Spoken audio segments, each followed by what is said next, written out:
Ladies and gentlemen, this is a story that came out in the Daily Progress, April 22nd, 2018. Deaths of despair on the rise in Virginia.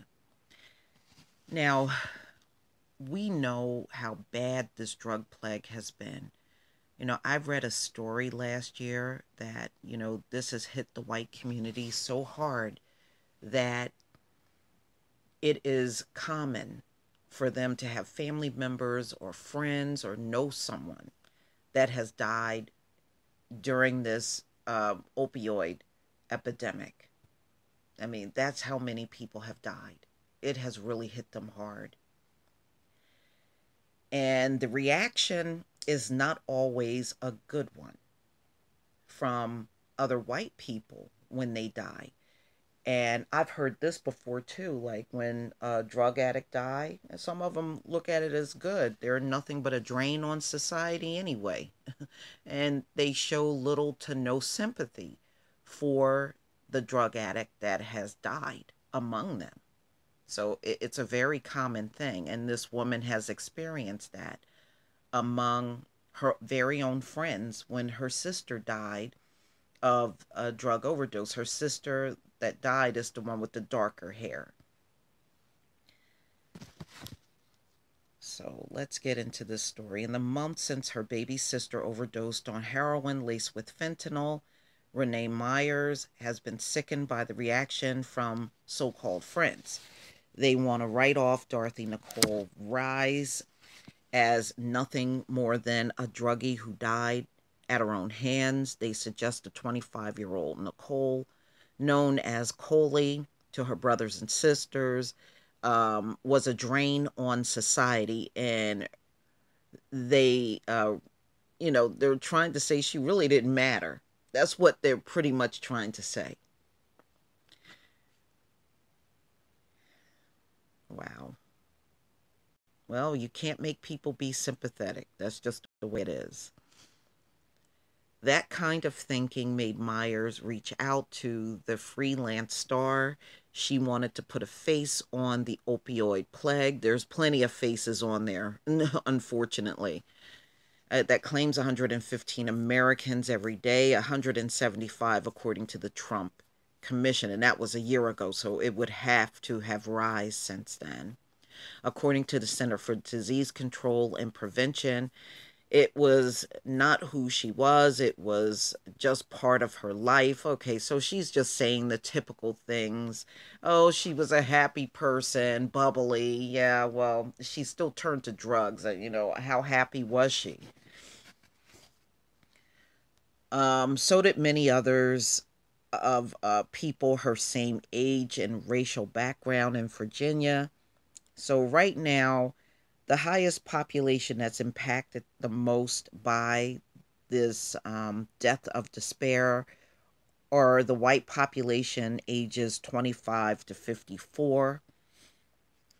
While overall death rates for all whites decreased between 1995 and 2014, deaths by drug overdose, suicide, and health problems caused by alcohol and drug poisoning have jumped 83% in the same time frame for those ages 25 to 54, according to the study. The report looked at the mortality rate for stress-related conditions, which have been described in other studies of deaths of despair. Um, and what it's pretty much saying is, this type of addiction is only really getting attention because it's impacting the white community more than anyone else. So the middle class households are largely protected from society disadvantages, and economic distress like the black community always went through and still go through to this day. What they're trying to implicate is the white community was not prepared for this type of thing happening to them. And that's why they fell into this situation with this drug plague, which I'm not fully buying. Um, their conditions are far different, as we know, from black people.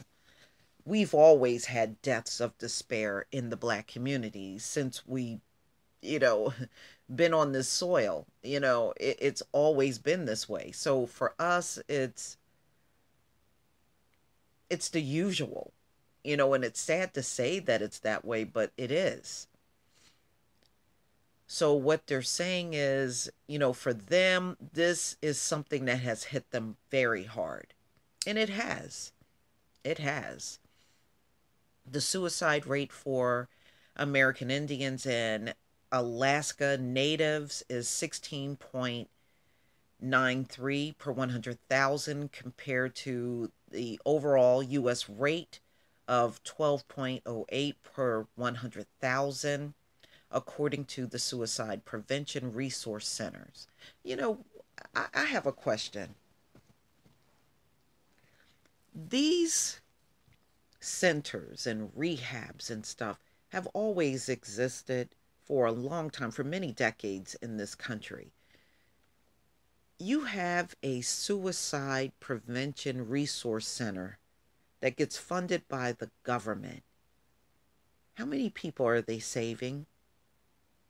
Because the suicides are off the chart in this country, especially among white males. So you got white males that are dying at a higher rate than anyone else, and you got all these prevention organizations in place. Who are they helping? That's my question. Who are they helping? I'm just saying. When African Americans used drugs, it wasn't seen as a public health issue. It sure wasn't. It was seen as a criminal issue. Nissan Sabat. The report acknowledged those factors and states that between 2010 and 2014, the death rates among blacks in Virginia still was 1.2 times higher than of whites. The study aimed to look at what's causing these stress related conditions of SRC deaths among whites. It offers a sobering statement about the impact of opioids, a substance primarily used for pain. Well, first of all, there's really no comparison in the crack epidemic and the deaths of despair from the opioid plague. Number one, the crack epidemic was sanctioned by this government. They dropped those drugs off deliberately in the black neighborhoods, hoping that we would destroy ourselves. Okay, so you set up the black community. That's what this government did. But they didn't participate in the destruction of the white community, but they are being destroyed by these opioids. Many people are dying from the use of other drugs, alcohol abuse, and injury and disease. They cause suicides. The root cause that are driving people to their deaths must be addressed. All right. So the suicide rates among young whites climbed in every region of Virginia. They are higher in more rural and less populated areas where people had lower incomes and more child poverty, less health insurance, and more older housing. The higher rates were found in regions that bordered Kentucky and West Virginia, which I'm not surprised. Um, but even the most populated and affluent regions of the state, North Virginia area, was affected. So they were also affected, and it's been an increase in suicides even there by 57% after 1995. A chart for Fredericksburg showed 30,985 whites between 25 and 64. And for statistical reasons, it is hard for a population that small to produce statistically significant increases. said Stephen Wolf. Um, but it's saying whites, the death rate in Fredericksburg among whites had increased 39% after 1995.